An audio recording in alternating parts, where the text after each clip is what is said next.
Udah kelihatan? Terlihat, Pak. Udah ya. Ya, Pak. Baik. Selamat pagi adik-adik mahasiswa semuanya. Ini hari pertama kita kuliah di kelas 37.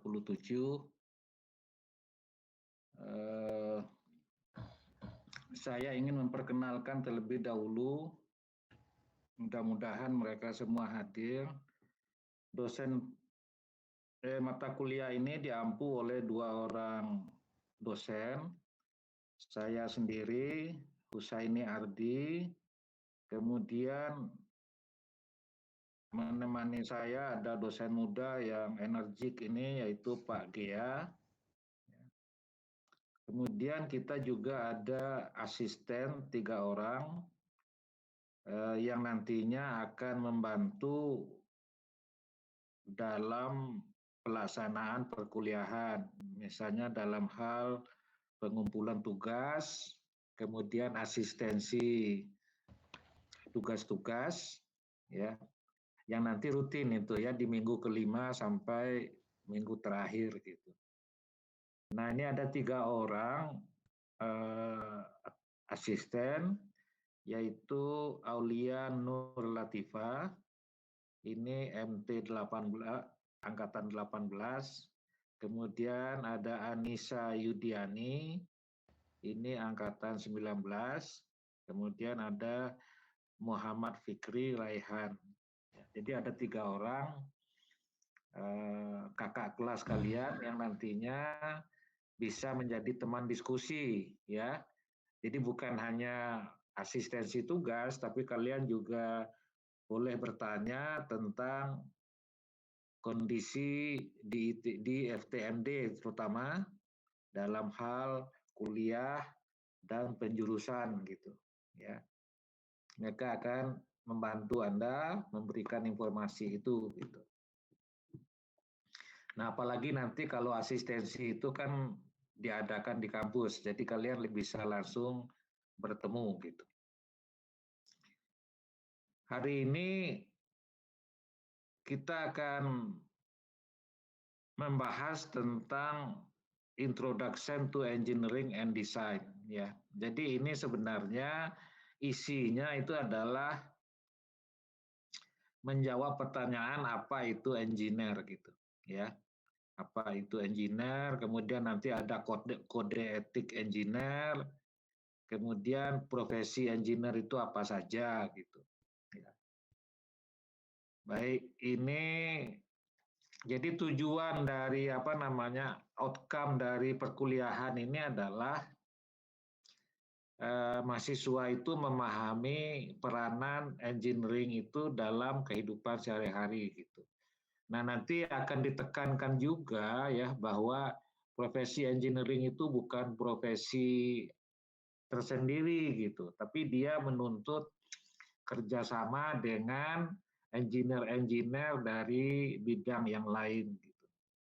Jadi tidak cukup Anda hanya mechanical engineer saja menyelesaikan satu masalah atau untuk menghasilkan suatu produk gitu. Ya.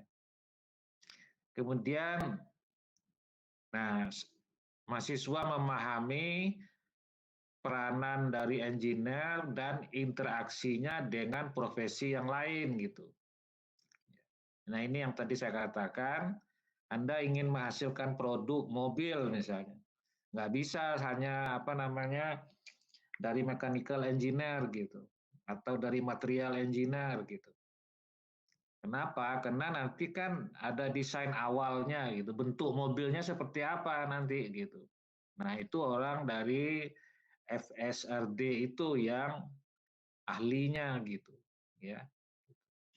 Kalau Anda sudah membuat mobil, ya nanti kan mobilnya harus dijual gitu, bukan untuk disimpan di garasi gitu. Nah itu nanti ada tim marketingnya gitu, ya. Jadi Anda harus tahu gitu bahwa masalah engineering itu adalah multi aspek ya dan multidisiplin gitu. Jadi kalau istilah saya itu jangan ngajago gitu ya, harus menghargai profesi lain dan bisa bekerja sama gitu. Nah ini ya, jadi ini kan produk dari engineering product gitu ya. Gitu. Kenapa disebut engineering product? Ya karena dia melalui suatu tahapan gitu. Mulai dari tahapan desain, ya, ya nanti akan dibahas lagi itu. Kalau mendesain itu tahapannya apa saja gitu. Tapi di sini itu Anda bisa lihat bahwa tidak hanya masalah engineering, artinya kekuatan misalnya, bukan hanya itu gitu, bukan hanya kekuatan ataupun performance gitu, ya. Tetapi juga ada estetikanya, ya. Kemudian ada aspek ergonominya, kenyamanannya ketika dipakai kan gitu, misalnya kursi itu gitu, ya. Itu ada Anda lihat 3 jenis kursi dengan bentuk yang berbeda-beda gitu. Nah, itu dia lahir itu kan dari sebuah konsep gitu. Dari sebuah konsep, kemudian nanti aspek-aspek teknisnya dibahas, kemudian aspek estetikanya dibahas, aspek kenyamanan ketika dipakai juga dibahas gitu. Ya. Nah, itu kan sudah melibatkan berbagai disiplin ilmu gitu. Ilmu engineering gitu. Ya, ini misalnya Anda lihat ada jam digital, ya. Nah, itu kan ada jamnya, ada juga ininya gitu, tali jamnya gitu. Nah, itu kan semua nanti harus didesain gitu, ya. Nah, kemudian kalau kita melihat kepada sejarah, ya, itu banyak sekali di dunia ini produk-produk engineering, ya, yang dihasilkan dan sampai sekarang itu masih bertahan gitu dan menjadi acuan orang-orang gitu. Ya mungkin dulunya seperti piramida di Mesir ya, piramid itu mungkin dulunya coba-coba gitu ya. Tetapi akhirnya kan salah satu ciri dari engineering itu adalah sistematika dalam berpikirnya gitu ya. Jadi mungkin dulu dicoba-coba kemudian dibuat secara bertahap gitu ya. Dan itu bertahan sampai sekarang gitu. Kemudian Anda lihat ada Kolisium di Roma itu ya. Itu dibangun pada 75 Masehi gitu. Yang bisa memuat 80.000 orang gitu. Ya kalau zaman dulu mungkin di situ digunakan untuk menonton pertarungan orang manusia dengan binatang atau manusia dengan manusia kan gitu ya, ya hiburan orang pada waktu itu gitu. Nah belum ada TV gitu, jadi bagaimana inspirasi itu ya, inspirasi di dalam membuat sesuatu itu menjadi kunci utama dalam pengembangan produk engineering product gitu. Jadi Anda lihat juga itu ada dinding Great Wall of China gitu ya, tembok besar Cina gitu. Panjangnya 8.800 km gitu. Jadi itu dibangunnya sebelum Masehi sampai tahun 1640 gitu. Jadi nggak sekali jadi gitu. Kemudian yang terkenal lagi itu Eiffel Tower di Paris ya. Itu 1887 sampai 1889. Tingginya 324 meter gitu. Nah, itu engineering product ya. Kalau kita lihat tahun pembuatannya itu kan belum ada komputer waktu itu gitu. Ya.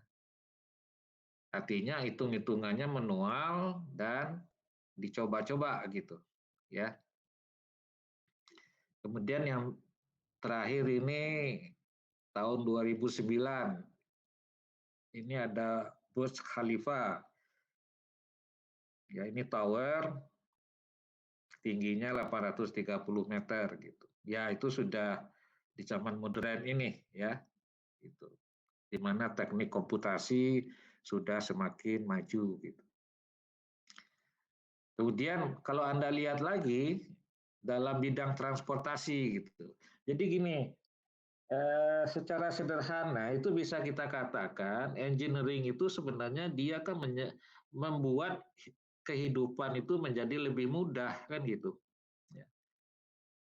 Engineering itu membuat kehidupan sehari-hari menjadi lebih mudah, kemudian menentukan juga survivalnya seseorang atau suatu bangsa. Ya itu dikaitkan dengan military gitu. Ya, dengan kegiatan militer gitu. Ya zaman dulu kan orang mau nggak mau ya perang ya untuk memperluas wilayahnya gitu. Nah dari tantangan-tantangan pada waktu perang itu ya nantinya muncul ide-ide untuk membuat metode bertahan gitu ataupun metode menyerang ya dalam hal senjata, kemudian juga alat komunikasi gitu. Jadi kalau Anda lihat di sini ada beberapa contoh temuan di zaman dulu ya, misalnya steam engine gitu ya, steam engine, kemudian itu berkembang terus sampai nanti bisa keluar internal combustion engine gitu. Ya. Tahun 1909 itu Ford itu membuat mobil yang bisa berjalan dengan kecepatan 72 km per jam gitu. Ya. Nah, itu kan berkembang terus itu ya. Kemudian dalam transportasi ruang angkasa gitu ada space shuttle ya. Jadi ini di tahun 81 dan ini kan berjalan terus gitu. Sampai sekarang ini Anda mungkin pernah dengar yang namanya SpaceX ya. Gitu. Jadi engineering itu dia beriringan dengan kemajuan peradaban suatu bangsa gitu. Ya. Kenapa? Karena ada keinginan manusia itu untuk membuat sesuatu, membuat kehidupan itu menjadi lebih baik gitu. Ya. Menjadi lebih baik, lebih praktis gitu. Kemudian ya lebih mudah lah, make life easier gitu. Gitu. Nah, kemudian pertanyaannya adalah apakah setiap kegiatan engineering itu menghasilkan produk gitu. Ya tidak juga ya, bisa saja sampai tahap perancangan atau desain gitu. Kenapa? Ya karena belum bisa dibuat gitu. Artinya kenapa belum bisa dibuat? Ya karena ada support atau apa namanya itu komponen-komponen yang belum tersedia gitu. Ya saya ingin punya mesin mobil dari keramik gitu. Kenapa? Karena dengan keramik saya bisa meningkatkan temperatur pembakarannya sehingga efisiensinya bisa naik gitu. Ya, ya tapi nggak bisa gitu. Kenapa? Ya karena belum bisa dilakukan gitu. Ya teknologinya belum mengizinkan untuk memproduksi mesin mobil dari keramik gitu. Padahal keramik itu dia bisa bertahan pada temperatur yang sangat tinggi, kemudian lebih ringan dibandingkan dengan besi dan baja. Gitu. Kemudian kenapa profesi engineering itu harus ada gitu? Ya harus ada ya. Kalau saya sederhana saja, karena tuntutan manusia akan better life gitu, kehidupan yang lebih baik gitu. Dan untuk itu harus ditunjang oleh profesi engineering ini gitu. Nah, kalau Anda lihat ya proses perkembangan dari engineering itu kan mulainya dari civil engineering gitu. Ya, kenapa? Karena orang harus hidup gitu, harus punya rumah gitu, harus punya tempat untuk eh, berkumpul, tempat untuk istirahat, tempat untuk tidur gitu ya. Nah, jadi dari situ civil engineering itu yang berkembang. Kemudian ada irigasi gitu ya, kena air bukan hanya sekarang, zaman dulu itu juga sudah susah gitu di beberapa wilayah ya, seperti di daerah Afrika sana, di Mesir aja misalnya ya, itu kan harus ada eh, irigasi gitu, irigasi yang mendistribusikan air di daerah-daerah yang tidak dilalui oleh sungai kan gitu. Kalau daerahnya itu dilalui oleh sungai, nggak ada masalah gitu. Tinggal buat selokan aja ya airnya udah bisa diakses gitu. Tapi kalau dia jauh, berarti kan harus ada sistem pengairan. Kemudian juga bagaimana menabung air kan gitu. Ya, kalau musim kemarau gitu. Nah, jadi aspek kehidupan sehari-hari itu yang menjadi tantangan bagi civil engineering gitu. Nah, di situ dia berkembang. Nah, selanjutnya mechanical engineering gitu. Ya. Nah, kenapa gitu? Karena itu terkait dengan military engineering gitu. Karena orang udah mulai berperang, ya, berperang, berkelahi antara satu negara atau satu wilayah, satu suku dengan suku yang lain misalnya. Nah, di situ kan mereka harus survive gitu. Nah, ketika dia harus survive, dia harus punya senjata, gitu ya. Ya mungkin senjata zaman dulu senjata simpel gitu, tombak begitu ya, pisau gitu. Nah, itu yang menjadi eh, inisiasi berkembangnya profesi mechanical engineering gitu. Ya kan nanti itu berkembangnya itu karena peralatan militer dan masalah transportasi gitu. Ya. Artinya bagaimana Anda bisa bergerak dengan cepat. Kalau sebelumnya itu jalan kaki atau pakai kuda atau pakai onta, nah itu semakin lama semakin dirasakan kurang apa namanya kurang memadai gitu. Nah dari situ mulai berkembang mesin-mesin gitu, ya mesin-mesin perang gitu, military mesin gitu. Nah selanjutnya itu kan berkembang kalau Anda buat produk mau nggak mau nanti melibatkan material gitu, ya. Jadi misalnya bagaimana Anda membuat selongsong, membuat peluru misalnya gitu ya. Nah itu kan ada proses pencairan dan pencetakan dari pelurunya gitu. Ya zaman dulu kan pelurunya bulat-bulat gitu, ya seperti bola itu. Nah bagaimana membuat seperti itu dengan ukuran yang konsisten gitu. Kalau enggak itu nanti ada yang masih bisa keluar dari larasnya, ada yang mampet nantinya gitu. Oke, nah selanjutnya itu ada agricultural engineering, ya Anda paham lah ya, bahwa mereka butuh makanan untuk hidup, jadi berkembanglah profesi yang disebut agricultural engineering. Gitu. Kemudian ada chemical engineering, nah ini produk-produk yang dihasilkan dengan proses kimia, gitu, melibatkan proses teknologi, proses kimia. Gitu. Kemudian nanti ada aerospace, ada nuklir, dan seterusnya ya, Anda baca sendiri. Nah, di zaman sekarang mungkin kita sudah berpikir bagaimana kehidupan ini menjadi lebih baik gitu, terkait dengan dunia kesehatan gitu. Ya, ya kalau saya mencangkok, ya, kalau bisa mencangkok jantung, gitu. Ya pindah jantung dari orang lain ke kita misalnya, ya. Tapi bagaimana kita bisa membuat peralatan yang bisa menggantikan fungsi jantung itu, gitu, tanpa transplantasi misalnya. Gitu.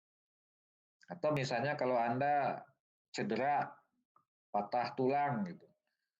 Nah, bagaimana kita membuat substitusi tulang yang nantinya bisa ditanamkan di dalam tubuh manusia, gitu. Jadi ini yang kita sebut biomedical engineering, nanti dia dikaitkan lagi dengan biomaterial, gitu ya. Nah, ini akan berkembang terus, gitu. Dan di samping itu kita tidak boleh melupakan peranan dari ilmu dasar, ya, fisika, kimia, dan biologi. Gitu.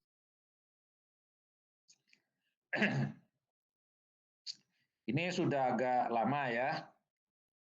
Jadi ketika dikumpulkan, itu ternyata abad ke-20 itu terjadi perkembangan yang luar biasa, gitu. Ya, banyak sekali temuan-temuan produk engineering, gitu, atau engineering achievement, gitu. Nah, ini seperti Anda lihat, ya, silakan nanti dibaca bagaimana penemuan-penemuan produk engineering ini terjadi, dan semuanya itu kan punya purpose, punya tujuan, gitu. Dia mengatasi masalah kehidupan, gitu. Ya, mengatasi masalah-masalah kehidupan, dan ini, ya, proses itunya semakin cepat, gitu. Maksudnya inovasinya itu berlangsung dengan semakin cepat, gitu. Karena faktor-faktor pendukungnya itu sudah semakin tersedia, gitu. Ya, ya contoh sederhananya adalah komputer, gitu ya. Kecepatan komputer itu kan semakin lama semakin tinggi, gitu. Ya. Dan itu mengakibatkan komputasi bisa dilakukan dengan lebih cepat, gitu. Kalau zaman dulu mungkin butuh waktu 1 minggu atau 1 bulan, nah sekarang mungkin hanya beberapa jam, gitu. Ya. Oke. Nah, ini tantangan yang diidentifikasi pada abad 21, gitu. Ya. Ini National Academy of Engineering, itu ada di Amerika, ya. Jadi misalnya, ya, yang kita lihat aja, make solar energy more economical, gitu. Jadi bagaimana energi matahari itu menjadi lebih ekonomis, gitu. Itu kan energi matahari Anda tangkap, kemudian disimpan di dalam baterai, gitu ya. Nah, baterainya itu yang jadi masalah, gitu. Kenapa? Karena kemampuannya untuk menampung energi itu belum besar, gitu. Kemudian juga life cycle-nya, charging dan discharging-nya itu siklusnya itu belum memuaskan. Artinya umurnya pendek, gitu. Satu saat harus Anda ganti dengan yang baru. Nah, ini yang dikatakan make solar energy economical, gitu. Kemudian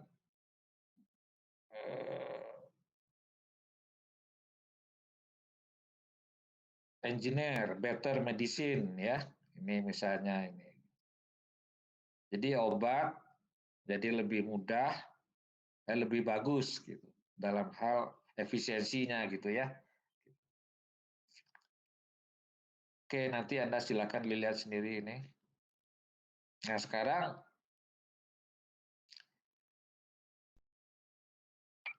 apa beda engineering dan engineer, gitu ya, rekayasa dan rekayasawan, gitu. Jadi engineer itu dari bahasa Latin artinya create, menciptakan, gitu. Artinya kita harus bisa membuat produk baru, gitu. Dalam bahasa Inggrisnya disebutnya engineering, ya. Nah, kalau bahasa Perancis, Jerman, Belanda itu disebutnya engineer, yaitu people who design creative product. Creative product itu maksudnya produk yang belum ada, kemudian dibuat menjadi ada, atau produk yang sudah ada, kemudian dimodifikasi menjadi lebih baik.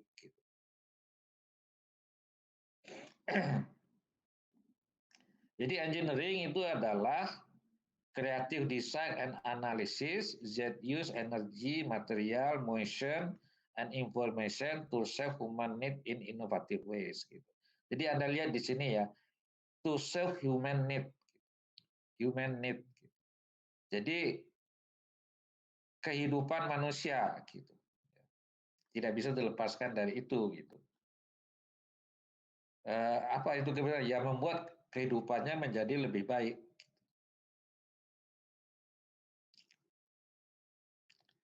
Jadi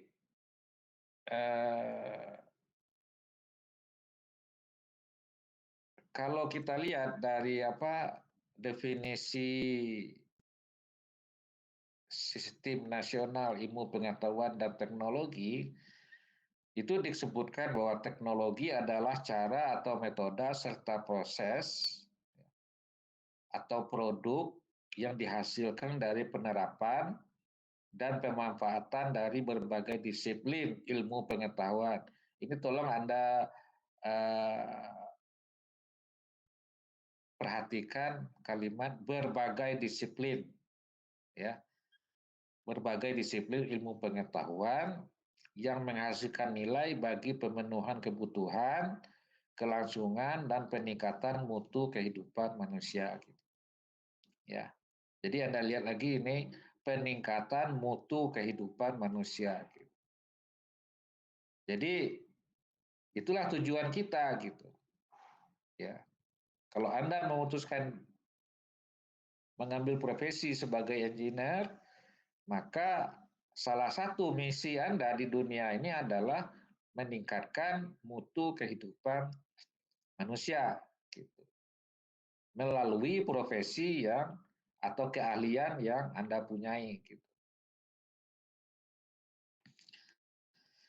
Nah, kemudian dalam bahasa Inggrisnya disebut technology is a perfect fusion of art, science, engineering, economic, and business gitu.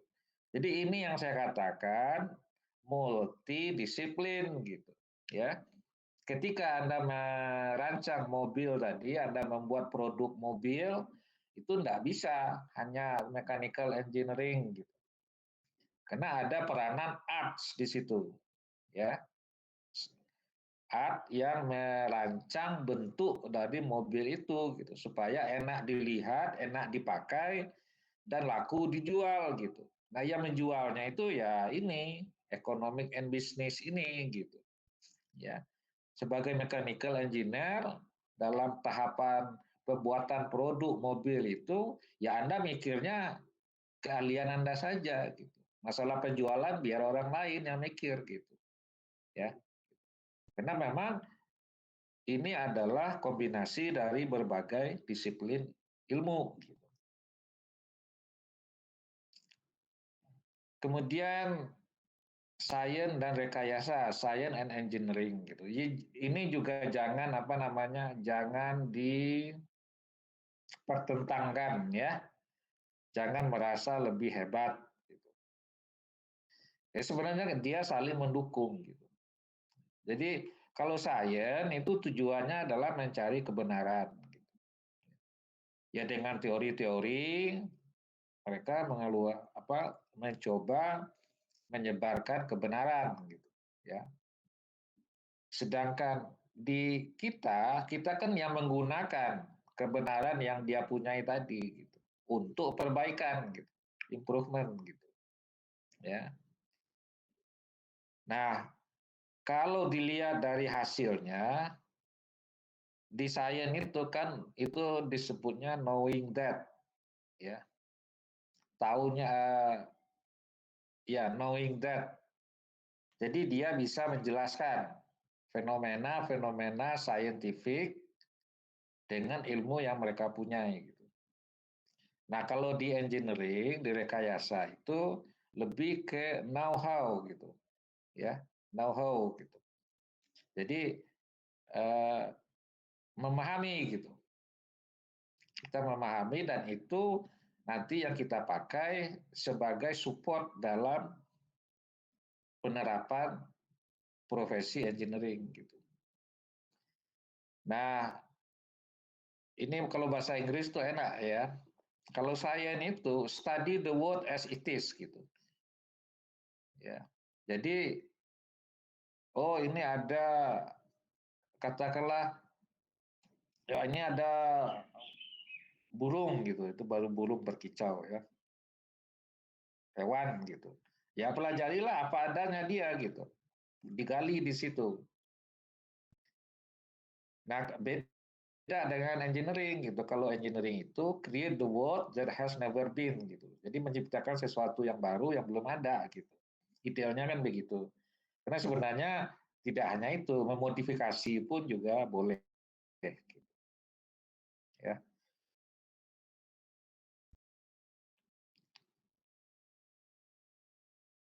Ini pemahaman desain ya. Karena kita kan ada engineering, ada produk gitu ya. Nah, berarti kan sebelum menjadi produk ada tahapan namanya desain gitu. Oke. Jadi di dalam definisi ya, di dalam Merriam-Webster Dictionary itu desain itu didefinisikan sebagai to plan ya, merencanakan dan membuat keputusan about ya tentang something that is being built or created gitu. Merencanakan dan membuat keputusan tentang sesuatu yang sedang dibuat atau diciptakan gitu. To create the plans, drawing, etc. ya, that show how something will be made. Gitu. Jadi kita desain itu adalah membuat perencanaan gitu, ya. Bagaimana prosedur untuk membuat sesuatu gitu. Ya. To plan and make something for a specific use or purpose gitu. To think of something such as plan, to plan something in your mind gitu. Jadi desain itu ya mulailah dari hayalan gitu, ya. Hayalan kemudian nanti diterjemahkan dalam bentuk konsep ya, oret-oretan gitu.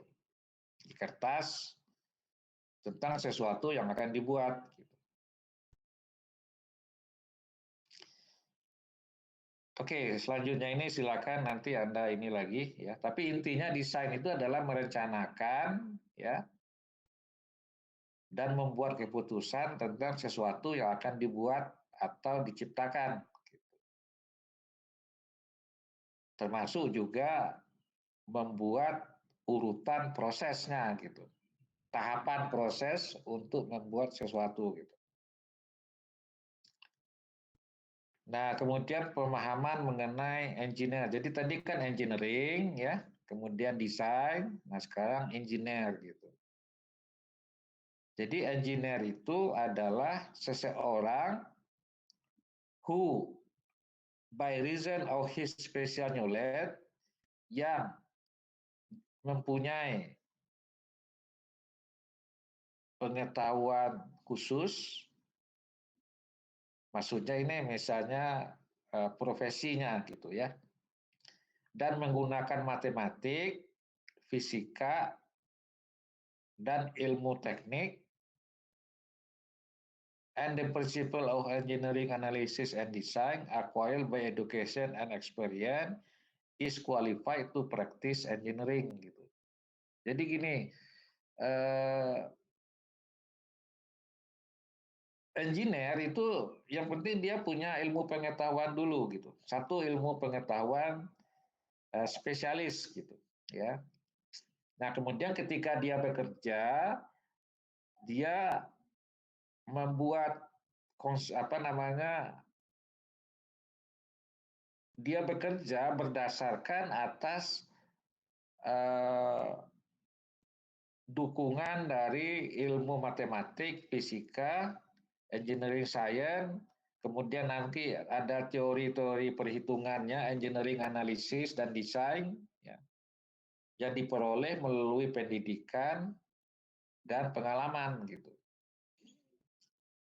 Jadi ininya apa namanya akumulasi pengalaman yang terstruktur ya, artinya bisa dijadikan sebagai pedoman, itu adalah bagian dari profesi engineer juga gitu. Jadi seorang engineer itu dia bekerja bertahun-tahun ya dalam satu bidang tertentu, dia punya pengalaman dan kemudian punya konsep gitu dari pengalamannya itu gitu. Bisa dia tuangkan menjadi prosedur yang sistematis misalnya gitu. Dan bisa digunakan oleh orang lain gitu. Jadi apa itu engineer gitu? Engineer itu adalah manusia kreatif gitu, ya, ingenious person gitu. Kemudian apa yang dilakukan oleh engineer gitu? Engineer create ingenious solution to societal problem gitu. Jadi balik lagi ini kan masyarakat ini, ya, ingenious solution gitu. Jadi engineer itu menghasilkan solusi yang nantinya bisa digunakan oleh masyarakat banyak gitu. Ya. Jadi dia bermanfaat bagi masyarakat gitu. Ya. Itu yang diharapkan sebagai seorang engineer gitu. Ya. Dia bisa menjadi inovator ya bagi masyarakat gitu, menghasilkan produk yang bermanfaat bagi masyarakat gitu. Nah, ini profesi dari engineer itu ya banyak sekali gitu. Tergantung Anda pilih yang mana nantinya gitu. Ya. Area pekerjaannya bisa sebagai researcher gitu ya, peneliti. Sebagai apa? Di area pengembangan, transform idea or concept into production process gitu. Atau tahapan desain. Ya. Kemudian production and testing, sales, itu kan terkenal sales engineer gitu. Karena kalau produk engineering produk itu yang jual harus engineer juga gitu, supaya customernya betul-betul puas gitu, ya, memahami produk yang dijual gitu. Kemudian operation, ya ini di pabrik, construction, pembangunan, manajemen, ya. Jadi di level manajemen itu biasanya kan bertahap itu, ya.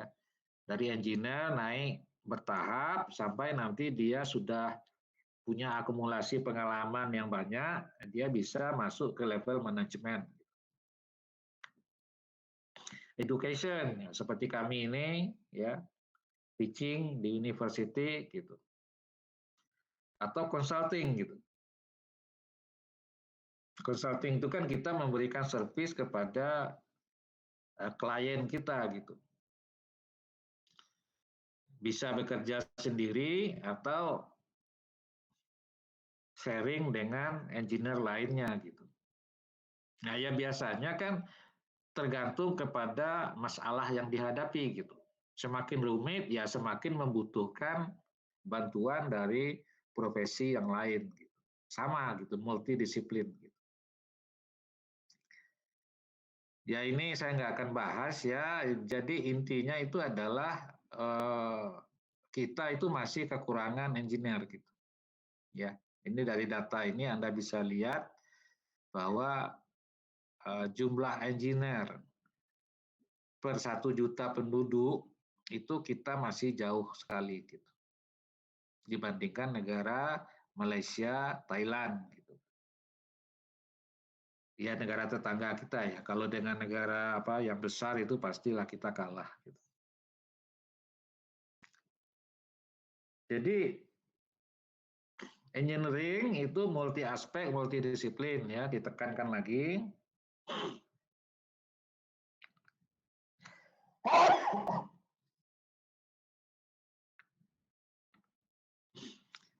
Kemudian apa yang harus dipunyai oleh seorang engineer gitu ya. Pertama think globally gitu. Holistic, multi aspek, multidisiplin gitu. Act locally gitu. Detail, precise, dan berdasarkan kepada standar yang ada gitu, code ya. Jadi dia harus bisa open minded ya, tetapi suatu saat dia harus betul-betul detail gitu. Kemudian dia harus punya communication skill ya. Baik itu oral ya maupun tulisan gitu. Dan mampu bekerja dalam tim gitu. Kemudian harus kreatif ya. Kreatif itu maksudnya kreatif dalam mencari solusi misalnya ya. Jadi ketika Anda punya masalah kemudian dicari solusinya, maka jangan hanya memberikan satu solusi gitu. Harus ada beberapa opsi yang nantinya dipilih yang terbaik gitu. Kemudian terakhir itu dia problem solver gitu. Ya, jadi menyelesaikan masalah atau troubleshooter gitu. Menyelesaikan masalah-masalah yang dihadapi di masyarakat misalnya gitu.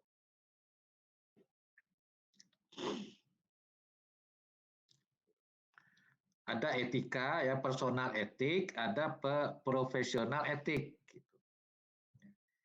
Nah, kalau personal etik itu bisa berubah gitu ya.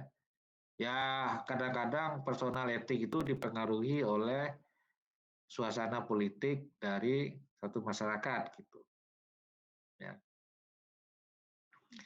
Kemudian bisa berbeda gitu ya antara satu suku bangsa dengan bangsa yang lain gitu.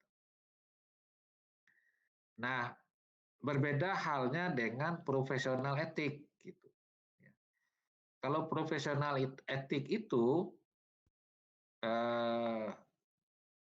apa namanya harus dipegang oleh seorang engineer gitu, dimanapun dia berada gitu.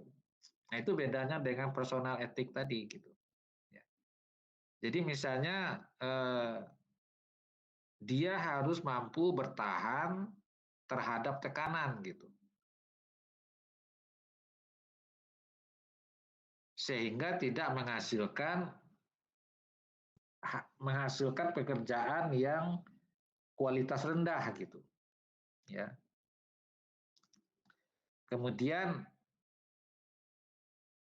bisa memisahkan kepentingan pribadi, nafsu, ideologi, agama, atau politik agar tidak mempengaruhi profesional judgement-nya gitu. Ya, penilaian profesionalnya gitu. Intinya gini, jangan sampai keputusan engineering decision-nya itu dipengaruhi oleh nafsu, ideologi, religion atau politik. Ya. Jadi yang murni itu betul-betul ya bekerja berdasarkan standar kerja yang tinggi gitu. Jadi ini personal etik dan profesional etik. Gitu. Nah ini untuk menjaga profesi engineer itu maka National Society of Professional Engineer itu membuat kode etik gitu, ya. Jadi ini di Amerika Serikat ya. Kemudian intinya itu adalah menjaga profesionalitas ya, dengan mengutamakan safety, health, dan welfare of the public. Jadi kalau di Indonesia disebutnya K3L gitu, ya, keamanan, kesehatan, kebersihan, dan lingkungan gitu, ya, gitu. Kemudian perform services only in area of their competence gitu. Jadi kalau Anda mechanical engineer, ya jangan mengerjakan pekerjaan electrical engineer gitu, ya, atau civil engineer gitu. Kemudian issue public statement only in an objective and truthful manner gitu. Jadi mengeluarkan pernyataan publik secara objektif dan benar gitu. Ya, jangan mengarang-arang gitu. Jadi ada buktinya gitu. Kemudian avoid deceptive act gitu, ya. Kemudian conduct themselves honorably, responsibly, dan seterusnya. Tapi intinya gini, ya Anda harus jadi orang baik gitu, ya, jujur, honest, kemudian tidak berbohong gitu dalam mengeluarkan statement gitu. Jadi itu bedanya kita dengan politisi ataupun kelompok pekerjaan lain yang sering memutar-mutar berbicara statementnya gitu, bukan berdasarkan kebenaran gitu. Nah ini Persatuan Insinyur Indonesia itu juga punya kode etik gitu, ya. Yang sebenarnya ini kalau dilihat itu juga berasal dari yang ini tadi gitu, cuman dikembangkan lebih lanjut gitu. Jadi misalnya ini ada catur karsa, prinsip-prinsip dasar ya, mengutamakan keluhuran budi, menggunakan pengetahuan dan kemampuannya untuk kepentingan kesejahteraan umat manusia, ya. Bekerja secara sungguh-sungguh untuk kepentingan masyarakat sesuai dengan tugas dan tanggung jawabnya. Meningkatkan kompetensi dan martabat berdasar keahlian profesional keinsinyuran. Gitu, ya. Ini prinsip dasar, ini yang tadi itu fundamental canon gitu. Ya. Kemudian ada lagi Sabta Dharma, 7 tuntunan sikap gitu. Ya ini sama dengan tadi itu. Insinyur Indonesia senantiasa mengutamakan keselamatan, kesehatan, dan kesejahteraan masyarakat. Ya. Bekerja sesuai dengan kompetensinya. Gitu. Ya. Insinyur Indonesia hanya menyatakan pendapat yang dapat dipertanggungjawabkan. Gitu.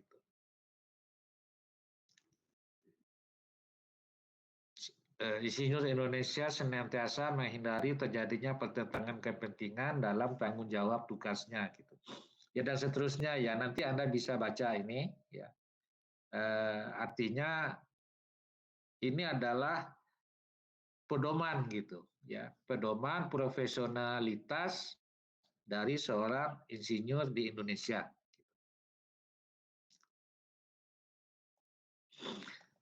Nah, jadi kita melihat adanya engineering disaster gitu ya. Engineering disaster yang terjadi di di zaman dulu gitu. Ketika ilmu pengetahuannya belum memadai gitu. Ya misalnya kapal Titanic yang pecah ketika berada di daerah kutub yang sangat dingin gitu. Kemudian ini tahun 40 ada Tacoma Bridge ya, Anda lihat di situ akibat dari angin, ya, dia mengalami kolap. Gitu.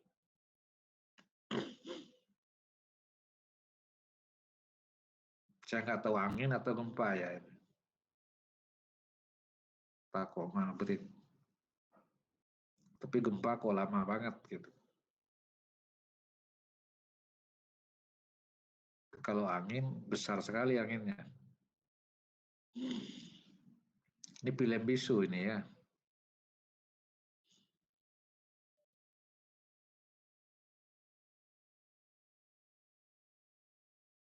Ya kelihatannya anginnya kencang.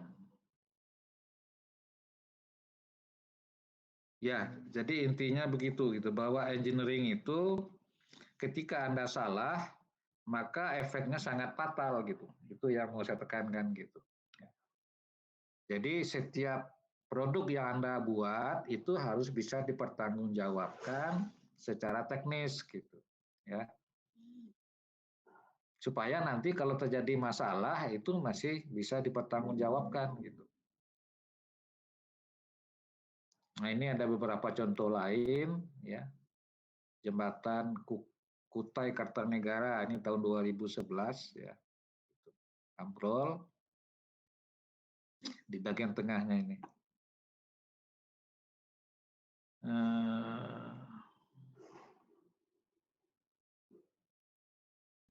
Ya, jadi gini, kita bicara produk, suatu produk ya. Produk itu nanti kan harus dibuat gitu. Jadi Anda punya sudah di tahap desain, kemudian keluar gambar, ya. Kemudian dari gambar itu kan nanti harus dibawa ke bengkel gitu ya, atau ke pabrik untuk dibuat gitu. Nah, informasinya harus jelas gitu. Informasi tentang komponen-komponen apa saja yang diperlukan untuk membuat produk tersebut gitu. Jadi misalnya begini, kipas angin ini ya, ini zaman dulu banget ini.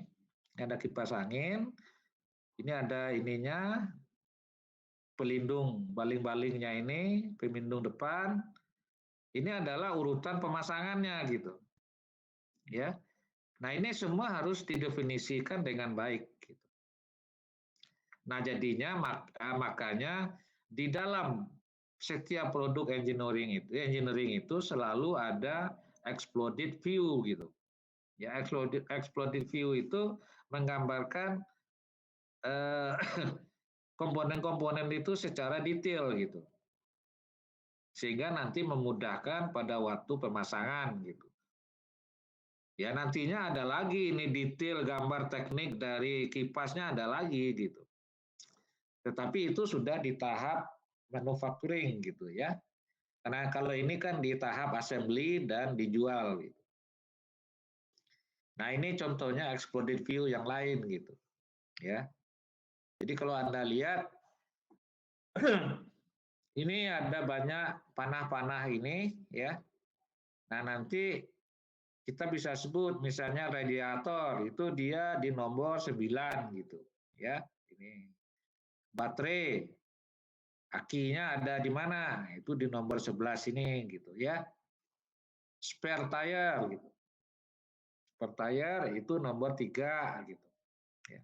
Jadi kira-kira ini exploded view-nya gitu. Are you ready to be an engineer? Gitu. Ya. Tuh.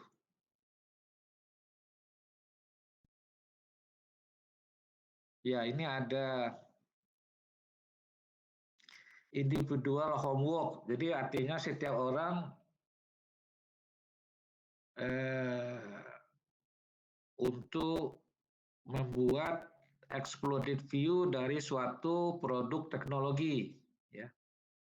Nah, jadi Anda pilih suatu produk, ya. Kemudian nanti Anda gambarkan exploded view-nya gitu. Kemudian nanti Anda jelaskan semua disiplin engineering yang terlibat dalam membuat produk tersebut. Gitu. Kemudian jelaskan semua aspek yang harus dipertimbangkan ketika menghasilkan suatu produk. Gitu. Ini, ya. Nah ini dikumpulkan hari Senin depan, gitu. Nanti teknis pengumpulannya nanti mungkin asisten yang akan menyampaikan. Biasanya ini di zaman online ini itu dikumpulkan melalui MS Team ya. Tapi nanti bisa koordinasi dengan asistennya. Gitu. Baik, itu adalah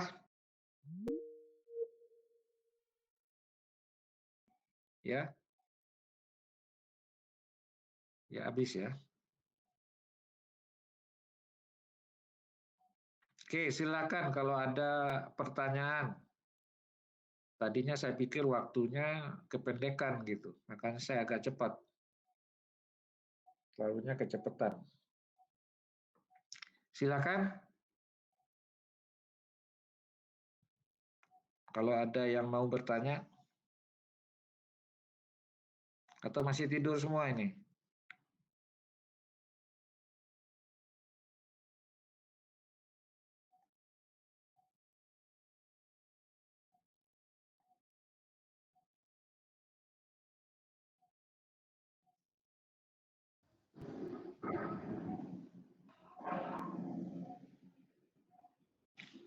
Ini Kania, ada pertanyaan?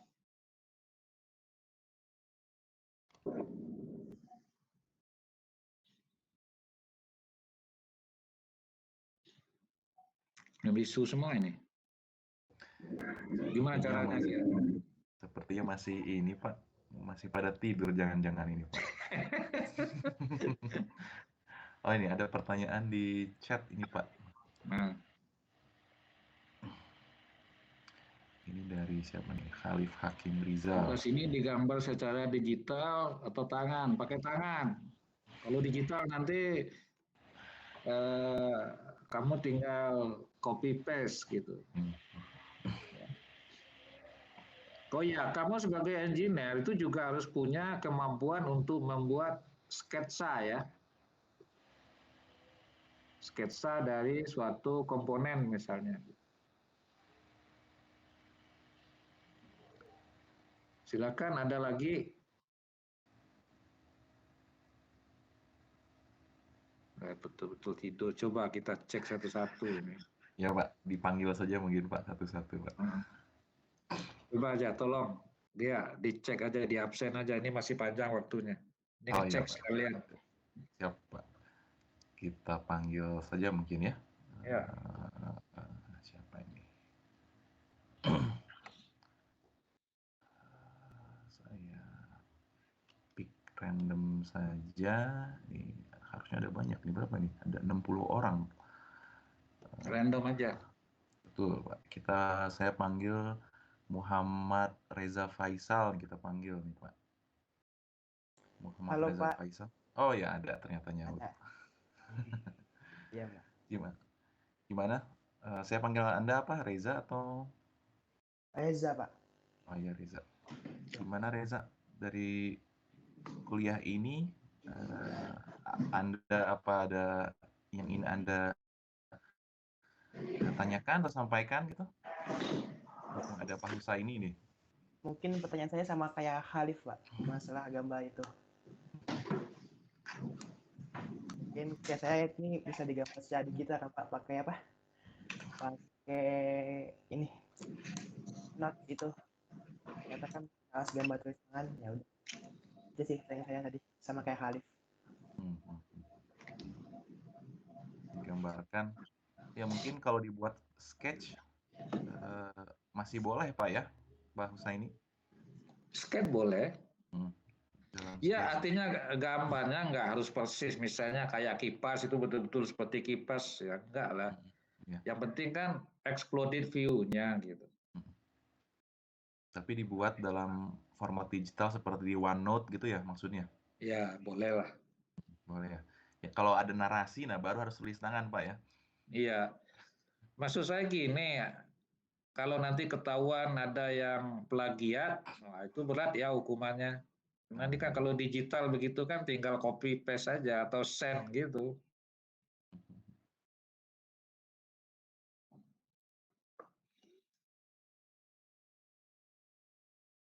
Tapi kadang-kadang ini juga Pak, kalau copy and paste ada yang apa ya istilahnya kurang lihai juga tuh. Adanya kadang-kadang dia copy and paste dari laman internet itu, kadang-kadang hyperlinknya ikut ke copy tuh jadi ketahuan tuh Pak langsung tuh Pak. Bisa diklik tuh nyambung ke halaman yang di hyperlinknya. Oh ini ketahuan ini. Ini Ya, mas, itu harus hati-hati nanti ya. ya Jangan sampai ketahuan. maksudnya kan kalau dibuat tulis tangan sendiri, sehingganya Anda baca dulu, Anda pikirkan, Anda tuliskan kembali, ya Pak ya? Ada proses berpikirnya di sana gitu.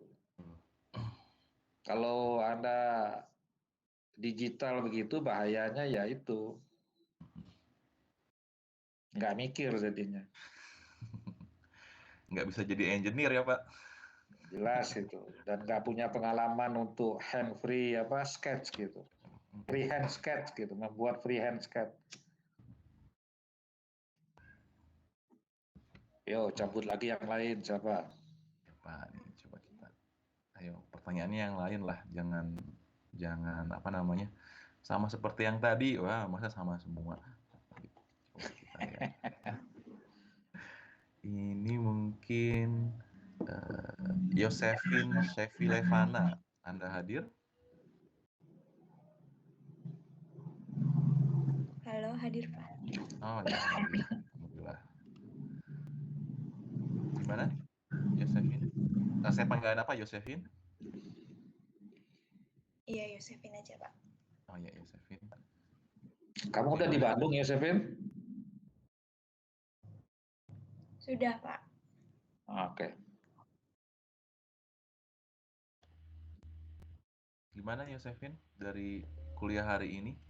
Anda sudah paham atau ada yang perlu ditanyakan atau bagaimana?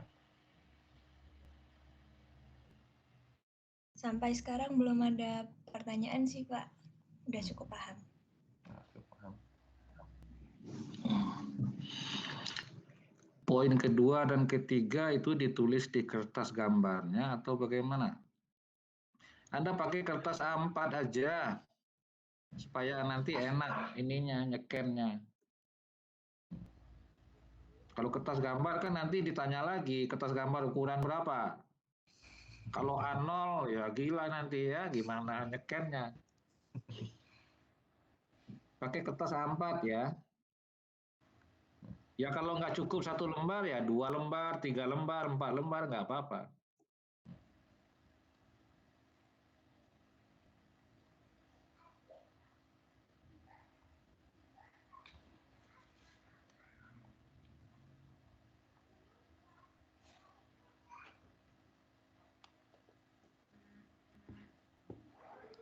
Oke, terima kasih. Oh ya, Alif ini malu-malu nih kayaknya dari tadi nanyanya via chat nih.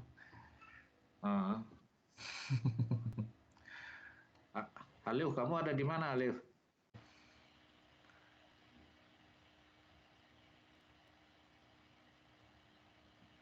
Alif, Anda ditanya Pak Husaini itu.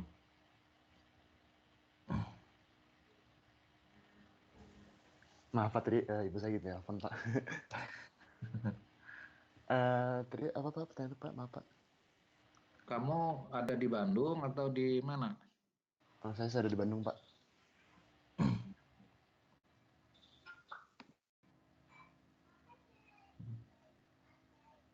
Rata-rata sudah di Bandung ya, karena semester ini ada praktikum luring ya.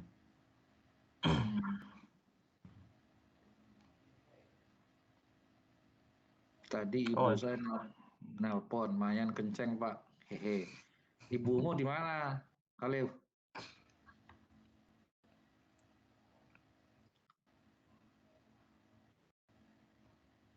Wah, tidur lagi kayaknya Pak. Ini Tidur ibu lagi. saya jadi kosnya juga sih Pak. Tadi kemarin tuh baru datang sih dari Batam. Jadi baru bongkar muat kemarin. Terus juga karena udah malam, ya udahlah di kos dulu. Oh, Anda dari mana, Halil? Saya dari Jakarta Pak. Oh, Kemarin masalahnya ini saya harus kontrol ke dokter dulu. Jadi ya baru berangkatnya kemarin siang. Kemarin siang baru nyampe kira-kira malam. Ini apa namanya, Kania ini kok kelihatannya aktif ya speakernya ya.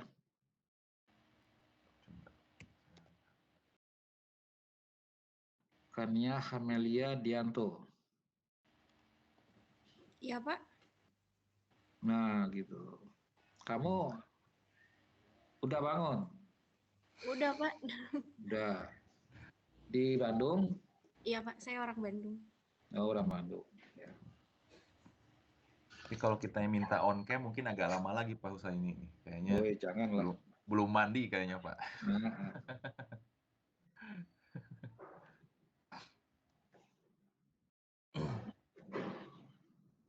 Oke, masih ada waktu 13 menit. Ada pertanyaan lagi? Di absen lagi aja, Pak Kia. Baik Pak. Nah, saya cek ini.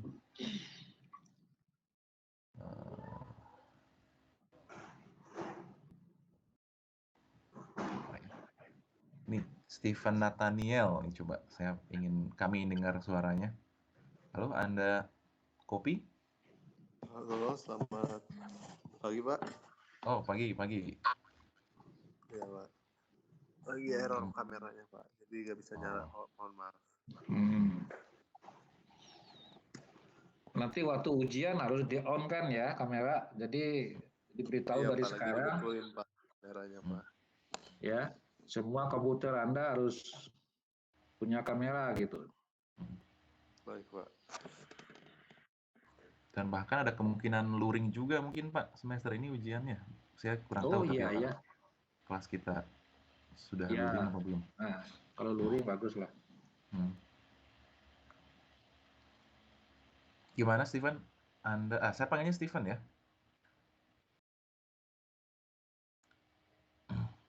Oh, Pak, hilang lagi. halo. Ya gimana? Perkuliahan hari ini?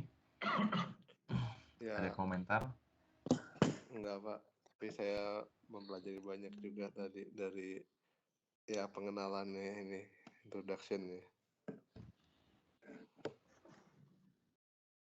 Pengen jadi engineer kamu? Iya Pak, saya nanti maunya teknik mesin. Nah, gitu. Monggo, silakan lanjut lagi Pak Gia. Kita cek lagi nih satu-satu. Ya. Ini ada yang nyaut nih Pak. Ya.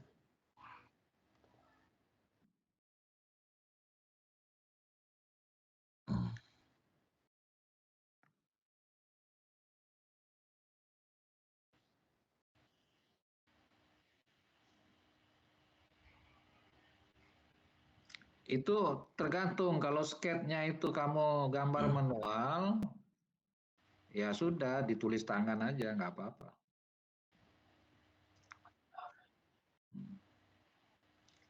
Ini.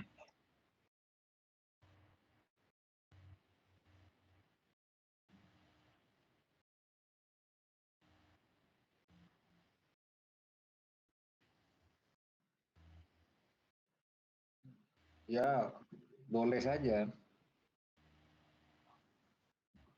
Ya. Ini apa nih? Ali Zainal Abidin. Ali, kamu mau bertanya?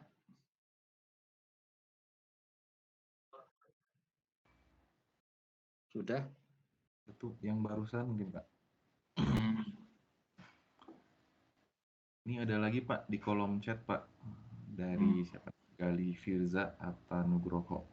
Gali, kamu coba disampaikan pertanyaannya langsung gitu. Baik Pak, izin bertanya, Ya. reverse engineering itu bagaimana sih Pak? Reverse engineering itu dari produk yang ada kita pelajari gitu. Ya. Dari produk yang ada kita pelajari, kita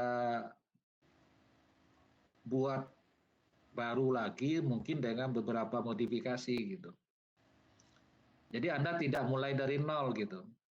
Nggak harus menghayal dulu gitu. Tapi produk yang ada Anda bongkar, ya, kemudian diukur dimensinya satu persatu, kemudian diperiksa materialnya seperti apa, gitu. Kemudian nanti verifikasi gitu, ya. Misalnya dia menggunakan poros, ya. Apa betul dengan beban sekian poros ini bisa digunakan? Nah itu boleh gitu. Ya. Jadi reverse engineering itu kita melakukan kajian engineering terhadap suatu produk, kemudian kita buat lagi gitu. Tapi ini harus yakin bahwa itu bukan paten gitu. Karena kalau paten, Anda bisa dituntut gitu. Dituntut oleh pemegang patennya gitu.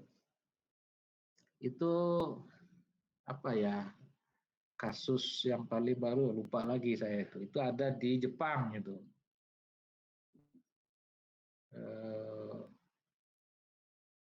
Ya ada yang menuntut karena produknya itu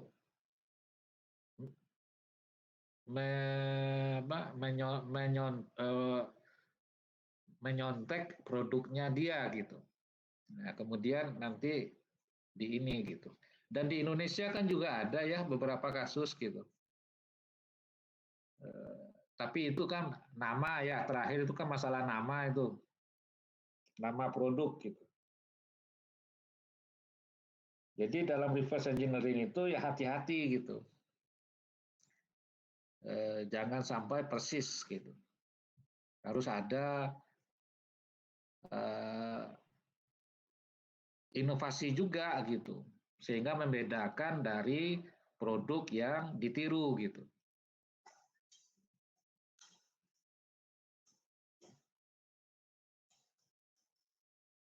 Silakan, ada lagi?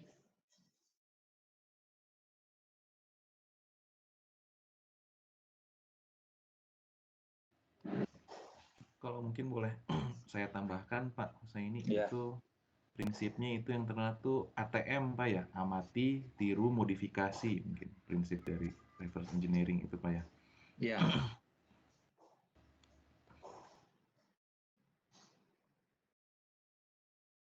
Jangan difotokopi gitu.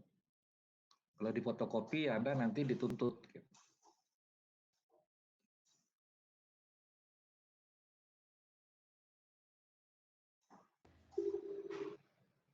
Oke. Lanjut lagi Pak Gea. Ya Pak, kita masih punya setidaknya 6 menit mungkin.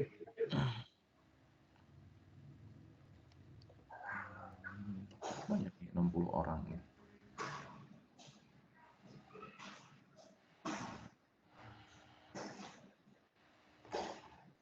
Siapa ya?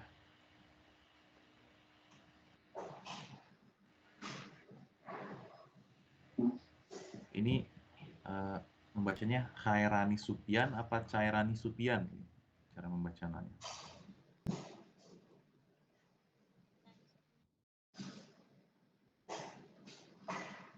Ya, halo? Agak kecil suara Anda. Khairani. Ya, Khairani apa Cairani nih? Cairani, Pak. Gimana? Cairani. Oh, Cairani. Ya, sekarang agak keras suara tadi sangat kecil. Gimana Cairani? Ada pertanyaan? Sampai saat ini belum ada pertanyaan. Oh, pertanyaan. Cairani Supian. Kamu orang Bandung ya? Saya orang Bogor, Pak. Oh, Bogor. Iya. Udah di Bandung? Sudah, Pak. Cairani, kamu udah di Bandung? Sudah, Pak. Ya.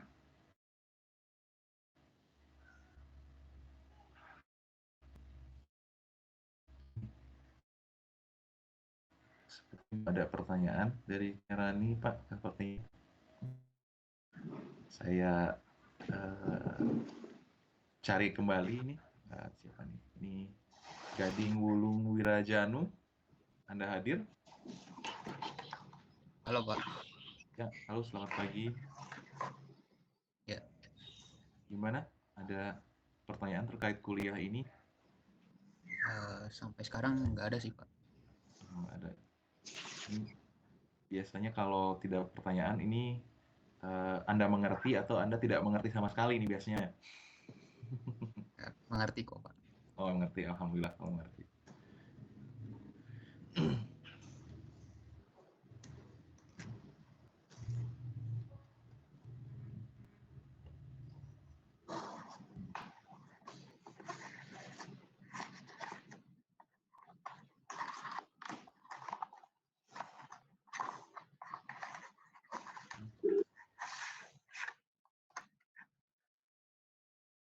Ini mungkin Pak Husseini saya panggil setidaknya mungkin 1 atau 2 orang lagi mungkin Pak ya. Ya, mangga. Saya panggil nih, Rizky Aulia Rahman, Anda hadir? Hadir, Pak. Oh ya, hadir. Sip. Gimana? Anda ada pertanyaan atau ada komentar terkait kuliah pagi ini? Sejauh ini tidak ada pertanyaan, Pak. Tadi pertanyaannya sudah ditanyakan sama Ini pertanyaan sama seperti Pak Husseini. Anda sudah di Bandung? Saya pergi pulang dari Cimahi, Pak. Oh, Cimahi. Tapi bagus ya Anda ngaku orang Bandung ya, orang Cimahi berarti. Biasanya orang Cimahi ngakunya orang Bandung. Bandung coret, Pak. Ya, biasanya kalau orang Cimahi tetap ngakunya orang Bandung biasanya.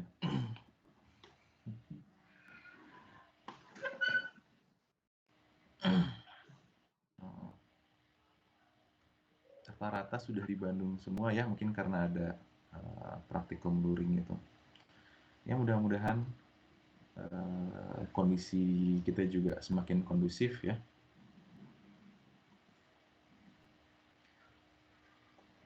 Baik, mungkin terakhir nih saya memanggil Muhammad Rifki Herdiansyah. Selamat pagi, Anda hadir? Hadir, Pak. Oh, ya. Gimana? Sudah paham, Pak, untuk materi hari ini. Belum ada pertanyaan sampai saat ini, Pak. Oh iya. Oke. Oh ya. Tuh, Anda Rifki di mana kok? Ini background-nya ramai sekali. Oh, mungkin laptop saya nggak ada sound itunya, Pak. Saya lagi di kosan, Pak. Udah di Bandung. Iya. Oke. Iya, ini materinya juga sudah kami berikan kemarin ya. Jadi sebaiknya atau seharusnya sebelum kuliah apabila materi yang diberikan bisa dibaca-baca dulu ya. Mungkin ini juga ya jadinya jadi pada paham nih Pak, kita berikan materinya sehari sebelum sudah dibaca dulu.